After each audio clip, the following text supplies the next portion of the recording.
and breathing mantra, a living triple entendre. We don't follow the trends, we invent and redefine genres. Pride and Egos is the real. Yeah, welcome to Pride and Egos Presents. Tell the viewers about yourself a little bit. Yeah, man, my name is Pierre Evans. Grew up in Providence, Rhode Island. And it's funny as I'm sitting here saying this, I got goosebumps. Just it's been a minute since I had to really talk about certain things. But high school dropout in the 11th grade, man. At the time, could barely read, could barely write. And homeless 5 days after dropping out, sleeping, bed in car, hallways. Until I finally bought my first house, man. It was a 1989 Subaru Legacy, and it was tinted to the floor, like the windshield, you couldn't see in it. And transmission didn't work. So I would roll that daggone thing to the gas station about 3-4 o'clock every morning that I needed gas, put gas in it, park it in a different spot. Bruh, it was one of them, being in Rhode Island, man, where it's ice cold. So just imagine what that's like, man. So, I had a lot of time to think by myself. And eventually, man, I was able to climb out of that hole. You know what I mean? And got me to where I am, man. All them experiences that I had to go through at that moment. Man,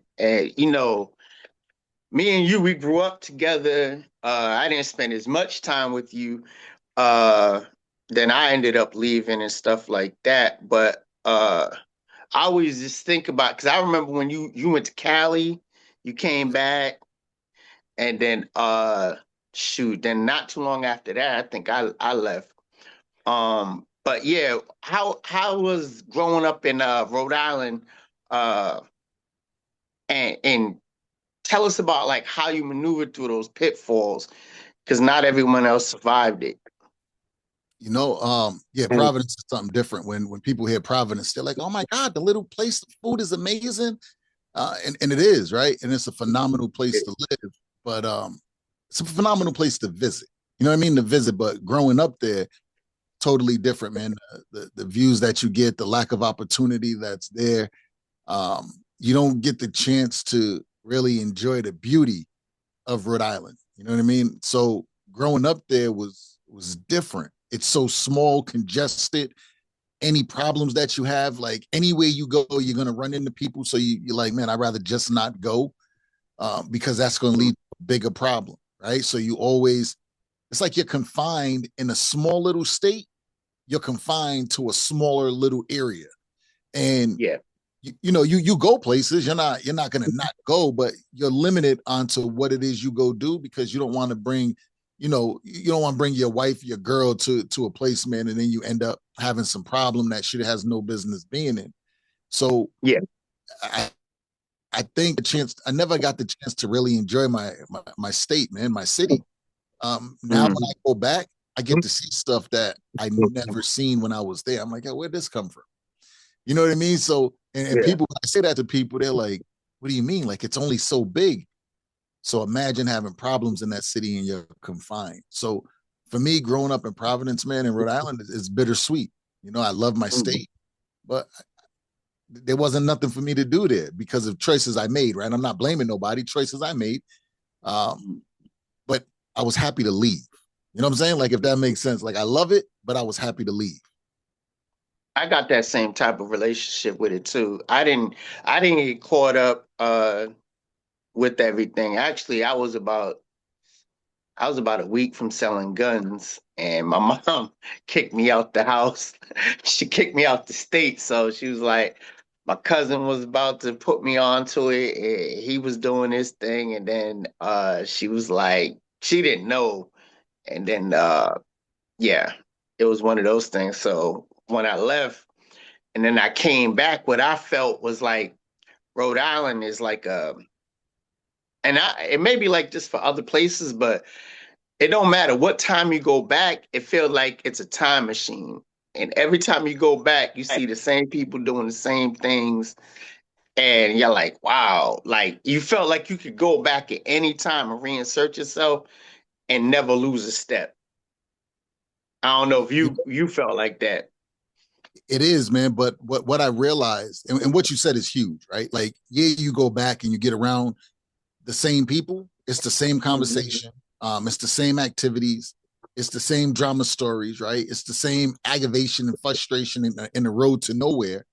But this is the thing. I know some other people that I used to avoid when I was living it because they was doing the right thing, right? Yeah. So when I go back, I get with them and I see something totally different inside of a city that I was in. It's like mentally you're in the cage and then you're in this little city and you go to the same environment. So now you're in another cage and you think that that's all it is. Nah, bro. When you go outside to like Bristol, you go outside to Barrington and you get around a different group of people, right? It changes everything. But when you get into the same conversations, it keeps you in the same situations. So getting outside of them people that you're used to and going to get around the other people that you've been avoiding because they're doing things in life that you're not doing, so you couldn't understand it. To put it in perspective, it's like back in the day when Jay-Z was coming out after Reasonable Doubt, right? And then he started getting like smart on these albums. Like the verses, it's like, yo, you're like, oh, like really hope and opportunity. And he's talking on another level. There was some people, me being one of them, yeah, Jay, cool, but that what he talking about, it ain't for me. Like, I don't want to hear that. I want to hear this. Yeah. It's the same thing, man. So when I go back, bro, I don't be around the same people. I get around new people. I'm relearning my city every time I go. Nice, nice. Shoot, I was gonna say, so what advice would you give people looking for a better life, especially coming from the situations that you came from? Yeah, number one, man, identify the life you want, right? And this is the illest part. I think this is the hardest part. It was for me. Identifying a life that I wanted, but I only had minimum exposure, right? So I was only able to think about a life that I can actually see. Beyond that, certain things didn't exist to me. So what I did is I got by myself, and that was so important for me. And that means I left the state, right? And you talked about I went to California. That was younger. And when I got older and I left, I went to North Carolina, and I call it my deprogramming phase. And I sat still in North Carolina for 3 years, and I was relearning, right? Get rid of the tough guy stuff. Get rid of the nickname image, get rid of all of that and get back to the basics. Like I was the little kid that was taking out people's garbage. And I wasn't doing it for the money. They just happened to give me a couple dollars for doing it. I'm bringing up people's garbage and helping the old ladies, right? So knucklehead, I was in a position and in an environment where I had to be somebody. I had to create somebody for me to be, right? And then it just became normal. It became habit. So getting by myself where I didn't have to live up to anything. I could just be me. And that was uncomfortable until it became comfortable. And then, man, from there, it made life a lot easier. I'm like, oh, I want to do that. And I got around people that did that, right? And I was writing my book, bro. Everybody I hung around was an author. I didn't hang around people that was like, I wish I could write a book. I have a dream of writing a book. I hung around authors. When I started speaking, everybody I was around was a speaker. And I noticed, man, life changed. So the advice would be, number one, get by yourself, figure out what it is you want. Number two, introduce people into your life that are only helping you to get closer to what you want and further away from what you don't want. I love that. It's funny what you mentioned and all that. I was in Afghanistan when you dropped the book, and I know we was talking about it and that stuff. But one of the things it was kind of motivation too to see somebody from afar write a book, and then you don't think that coming from where we come from that there's going to be anybody that's writing books or doing anything with a book. So then after that, I actually wrote my first book, and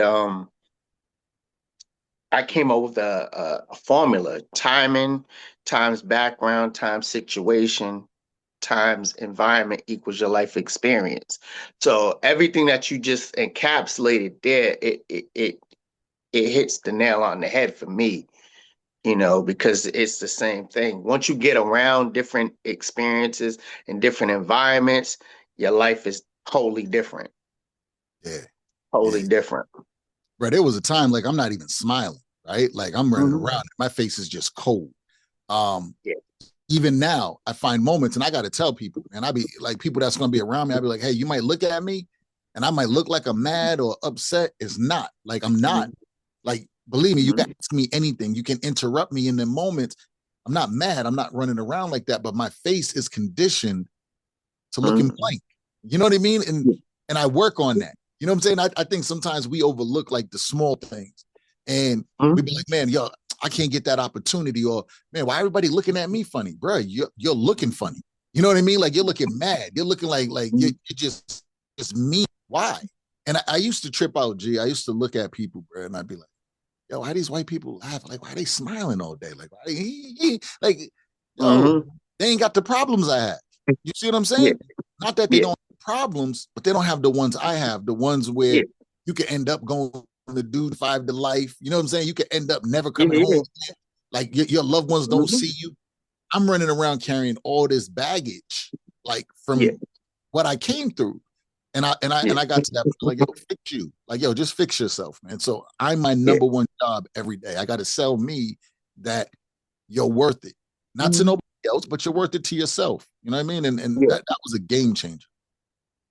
Well, and I think also that the facial, like you having a blank face, that's a survival mechanism, and you can't imagine anybody in the hood anywhere being happy go lucky. They're gonna look like a victim. Someone's gonna be like, oh yeah, it's sweet. So at that point, you're gonna have to you're gonna adapt to your environment. And so like you're doing now, you're adapting to a different environment. So it's gonna incorporate different other aspects that you don't really think about. So yeah, it makes perfect sense.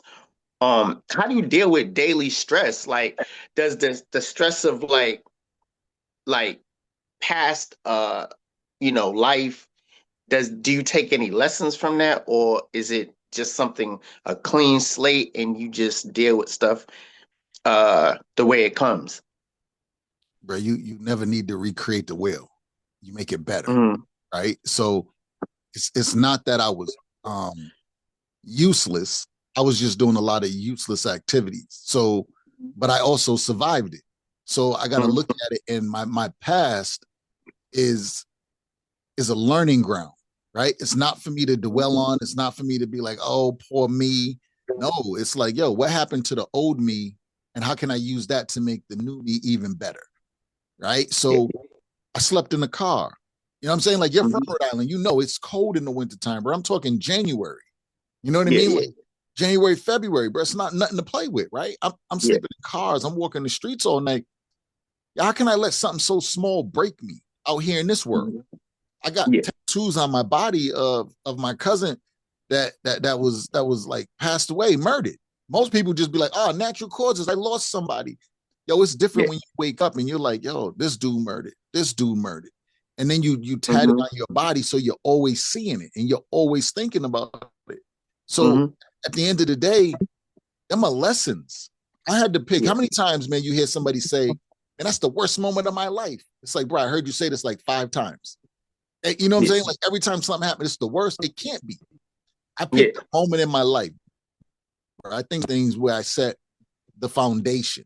You know what I'm saying? For me to grow on, for me to build on, eliminate excuses. And when my cousin was murdered, 22 rounds, 3 to the head, the rest throughout his body. And when I look at it, that's the worst moment of my life. You know what I'm saying? Not only see a body stretched out, it's my big cousin. You know what I'm saying? The one, he protected me. Like he gave me wisdom. You know what I'm saying? Like he hung out. Like that was my guy.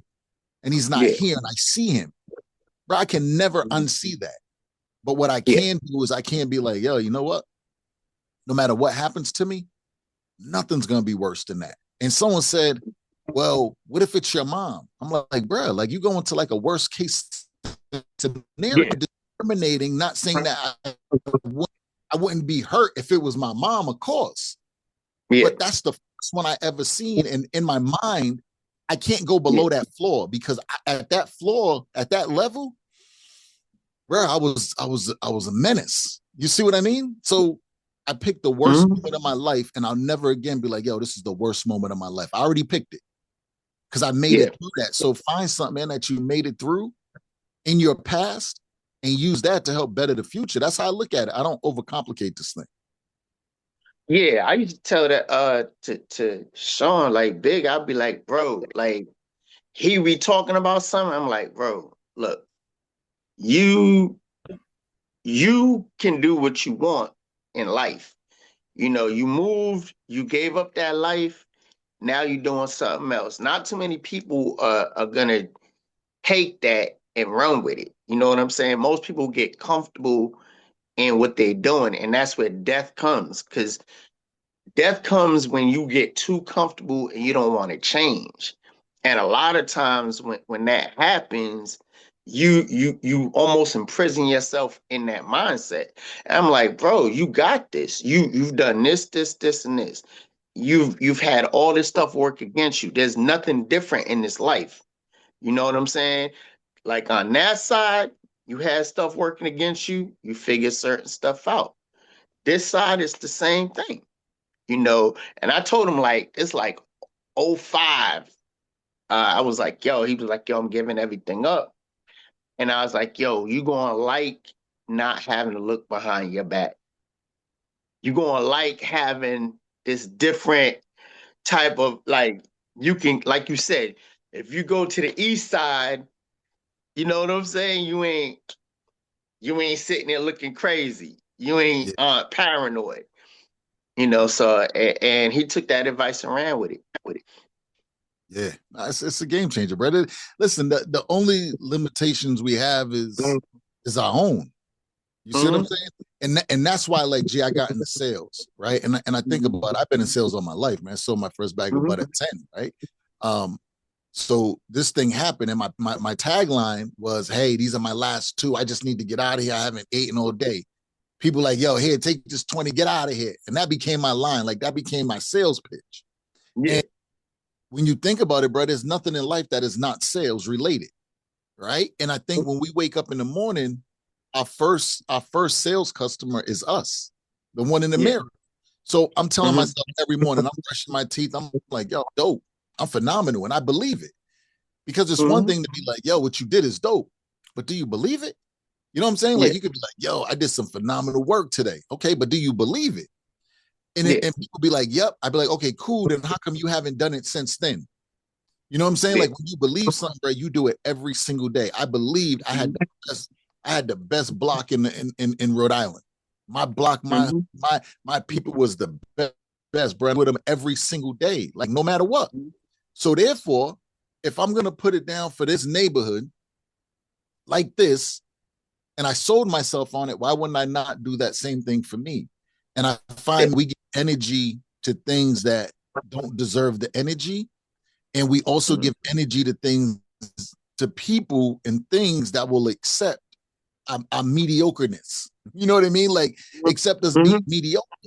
I want to be around the people that's going to call me out. And they're going to be like, yo, you did good. But you know what I'm saying? Like, yo, what you did is not as dope as you think it is. And not just say it, but then also be like, yo, you got to do this, this, and this. Yo, you need to add this. Hey, you need to tweak this. And a lot of times, bro, young black men don't get it. And I figured it out. It's because we never had, the majority of us never had an older black man putting their thumb on our neck. You know what I'm saying? Like, yo, get over there and do that, do this. So when people do it to us, it doesn't seem normal. It seems weird, like you trying to sue me. Like I'm not used to being told what to do by another man with authority. So that's why I'm like, I'm always gonna be in my son's life. I'm always gonna be around my daughter. Why? Because I want them to know, like, yo, I'm speaking from a place of caring. And when you get with somebody and they do what I do, you can recognize what it really is versus thinking, hey, I'm just trying to beat you up for no reason. Nah, brother, past is phenomenal. Yeah, nah, definitely, man. You know, so like basically, especially like the stuff that I look at, like there's a lot of life lessons from Rhode Island, Minnesota, all kinds of places, military, all that stuff that I take with me. What's some of the life lessons you think that help you currently that you probably learned in the past? Oh man, at the end of the day, it's my fault. You know what I'm saying? Like it, Mm, it went well, it's my fault. It didn't go well, it's my fault. It got effed up, it's my fault. Um, yeah. Taking responsibility, man, right? Take Mm-hmm. responsibility and then holding holding the right now me responsible for the tomorrow me. When I heard that, like that changed my life. Meaning, whatever I do today, right? Whatever I do today, me is responsible to set up the tomorrow me because the tomorrow me has no insight on what I do right now. I'm Mm-hmm. totally responsible for that tomorrow me. So, I had a bad problem, man. It still happens. I stay up late, right?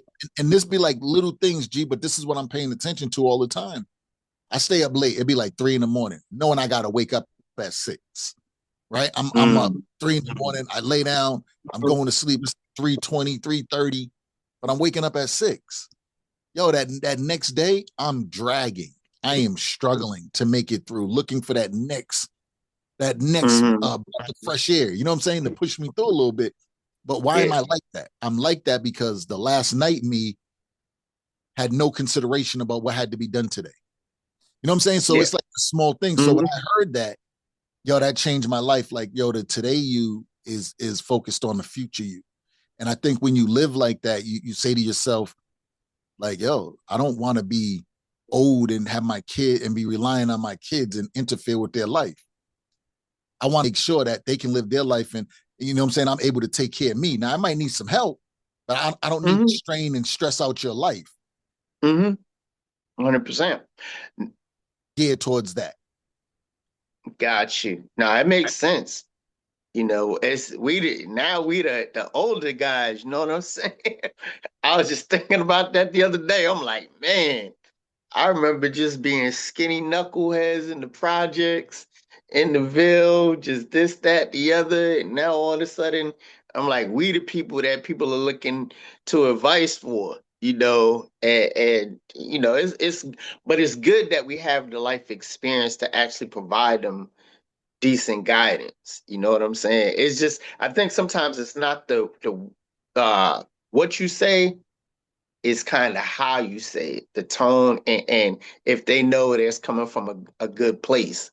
But yeah, man. It's funny you just said that, right? I got this saying, what you say is not as important to how you say it, and how you Hmm. say it is important to when you say it. And I live by that, right? Hmm. But I also think that we gotta make sure that we're getting around people that we respect and they're qualified to give their 2 cents, right? So what I mean by that is think about how many times you had like a older person, an uncle, a family friend, a dad, a mom, an aunt, an uncle. They're like, hey, you got to do something better with your life. You're better than that, but you're not telling me what it is. Like you're not even qualified to tell me because if at the same I was starting my own business, right? And I was running around and I was scraping pennies together every day. I'm looking stressed, frustrated. You're like, hey, just go get a job. Don't worry about it. It's gonna be okay. Like you're taking me away from my vision because you're not Hmm. qualified to tell me what it is you want to tell me. The message don't hit right coming from you as the messenger. I don't want your life. Yeah, You know what I'm saying? I don't want yeah, your life, and you're just trying to protect me. So I get it. You're trying to protect me from what could happen. And I'm looking at what could happen if I keep going. You know what I'm saying? So yeah, I'm looking at all the fruits, all the labels. So I think, man, we got to make sure that, yes, we're older, but we got to make sure that we put ourselves around people that we can give real value to and talk about what it mhm, is we already achieved. So we become that light for them. You know what I'm saying? Versus we ain't never did mhm. nothing. And we trying to help somebody. Like, come on, man, that don't work. We don't believe that. Nah, 100%. Like I always say that. Like I tell people, I could tell somebody, you know, going to prison is not cool. But if I'd never been, it's not gonna, you can value it because it's valuable information, but it's not gonna hit like somebody that got the stories and got the experience and is like, look, this is gonna happen. This. Now it's like, oh wow, you're right. Like I didn't think about that. Me, I can't tell you that. I could tell you stories from other people. I can't tell you from firsthand knowledge. But if, let's say you say, man, I don't know if I should go to the military. Now I could tell you, hey, this is this is that, and I can give you that correct information because it's coming from, like you said, a qualified person. I say that too, like even like you'll have people in relationships and they're trying to tell you not to get married or they want to get married or want to criticize your relationship, but their relationship's messed up. And I'm like, you're unqualified to tell me about something that you still struggling through. We in the same boat. How you gonna give me advice about something?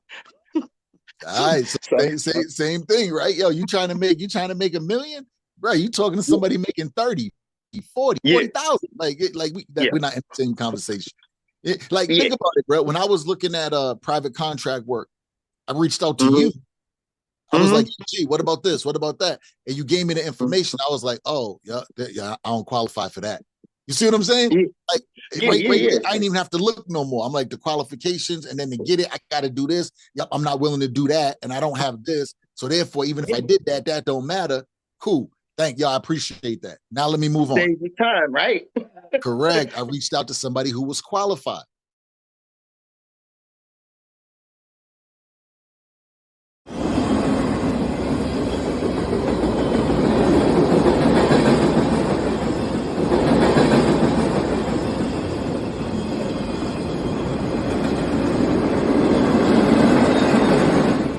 The Pride and Egos line of athletic wear is a brand that tells a story about people representing individuality, diversity, equality.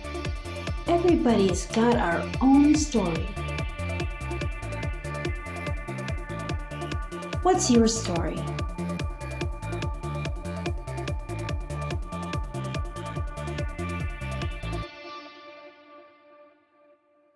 I have officially launched my first Ava Bentley exclusive Airbnb in Galveston, Texas. The DeForest house, built in 1883, is preserved with both luxury and history. Book your stay today on Airbnb.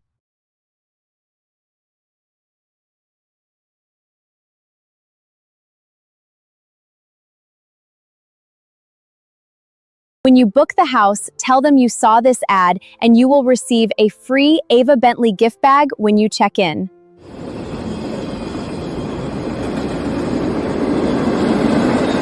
Pride and egos is the realest.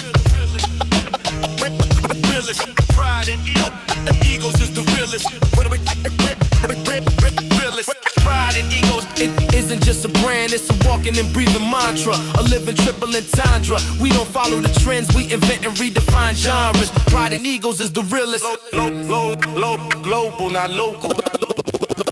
Global, not local. Pride and egos is egos. Realest. Pride and egos. Pride and egos is the realest. Pride and egos is the realest.